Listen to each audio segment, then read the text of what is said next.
आज झारखंड सरकार के पूर्व मुख्यमंत्री श्री बाबूलाल मांझी ने बेरमो विधानसभा में संकल्प यात्रा किया तथा दूसरी ओर टाइगर जयराम महतो दिल्ली के दौरे में पहुंचे, जहां उन्होंने वहां पत्रकारों द्वारा पूछे जाने पर उन्होंने क्या कहा, ये सुनते हैं।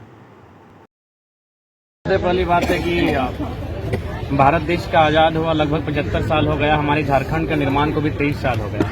और आपकी जानकारी के लिए बता दें, यहाँ जितने भी लोग हैं, मैं फिलहाल झारखंड से आया हूँ, हम लोग का कुछ यहाँ काम था, लेकिन यहाँ जितने भी जो भीड़ आप देख रहे हैं ये झारखंड के प्रवासी लोग हैं। यानी जब हम प्रवास शब्द का जिक्र करते हैं तो बड़ा पीड़ा होता है। और मेरा मानना है कि दुनिया में 2 प्रकार की पीड़ा बहुत कष्टकारी होती है, एक प्रसव की पीड़ा, एक प्रवास की पीड़ा। ये सभी झारखंड के प्रवासी हैं।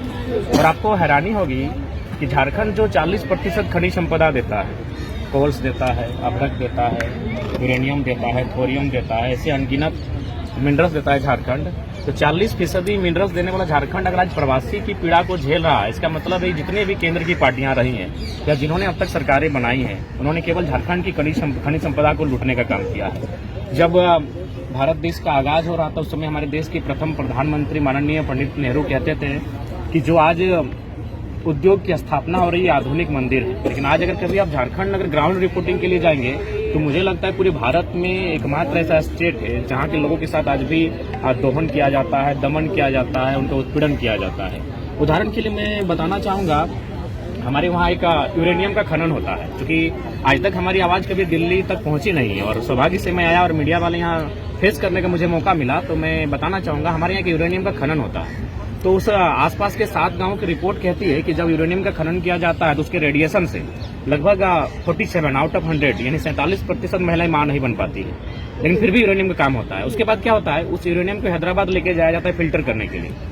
फिल्टर हैदराबाद में होता है और जो उसका बेहतर यूरेनियम बचता है उसको वहाँ प्रयोगशाला में भेजा जाता है, लेकिन जो कचरा बचता है उसको फिर झारखंड सप्लाई किया जाता है। यानी आप ये कह सकते हैं कि केला बाजार में खरीदा गया, घर आकर आपने केला खाया, आप छिलका फिर दुकानदार को वापस कर दिया। झारखंड के साथ अन्याय किया जाता है। आप अगर कुछ पॉलिसियों की मैं बात करूं, जैसे कि अभी कोल्स की अगर बात करें तो झारखंड को जब याद करते हैं तो लोग कोयला राजधानी के लिए याद करते हैं, और मैं भी कोयला राजधानी धनबाद से आता हूँ। हमारे वहाँ 3 कोयला की यूनिट काम करती है, BCCL, CCL, ECL। और ठीक उसी प्रकार महाराष्ट्र में WCL काम करती है, मध्य प्रदेश में NCL काम करती है।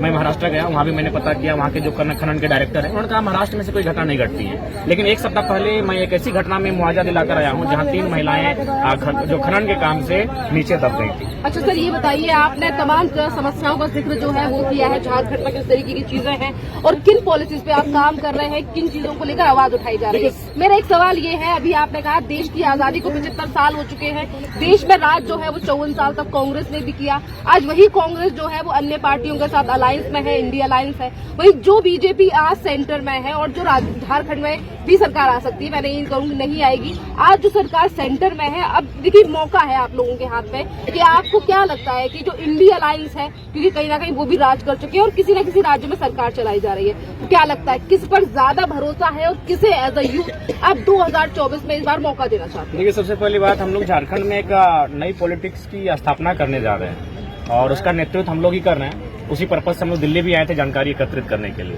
तो हम लोग फिलहाल किसी को मौका देने नहीं जा रहे हैं। हम लोग वहां से झारखंडी सांसद चुनेंगे और जो हमारी विचारधारा के साथ होंगे, जो हमारी नीति नियमों पर बात करेंगे, यानी साफ शब्दों में 40% खनिज देने वाला झारखंड, जो संगठन 40 मिनट झारखंड पर मीटिंग बुलाएगा, केंद्र की कैबिनेट आज तक 75 सालों में नहीं हुई है, तो जो 40 मिनट झारखंड पर मीटिंग बुलाएगा हम उनके साथ जाएंगे। यानी फिलहाल हम लोग ना इंडी ना एनडीए किसी के साथ नहीं जाएंगे। हम लोग अपने झारखंड के MP चुनेंगे जो दिल्ली में जाकर हमारी बात को रखे, हमारी पीड़ा को सुनाए, चीख चीख कर सुनाए कि हमारे साथ किस प्रकार का अन्याय हो रहा है, हमारे पास किस प्रकार का शोषण हो रहा है और किस प्रकार हम लोग लगातार चले जा रहे हैं। आज वो जो हमारी समस्याओं को दिल्ली तक पहुंचाएगा, हम लोग ऐसे MP चुनेंगे और उसके बाद हम लोग तय करेंगे कि उसको किसको समर्थन देना है, इंडिया को देना है या एनडीए को देना है। चलिए, मतलब अभी डिसाइड नहीं है? नहीं, कोई डिसाइड नहीं। हम लोग लगातार चले जा रहे हैं। लगातार हम लोग राष्ट्रवाद के नाम पर, भावनाओं के नाम पर, तो कभी विकास के नाम पर, कभी उद्योग के नाम पर, कभी कोल्स के नाम पर लगातार झारखंड का अतिक्रमण हुआ है। लगातार आज झारखंड को उजाड़ा जा रहा है। उसी का प्रमाण है ये जो लोग आप जिनका आज इंटरव्यू ले रहे हैं, बयान सुनेंगे, ये झारखंड के प्रवासी लोग हैं। चलिए, और भी लोगों से फिर बात करते हैं। देखिए, आप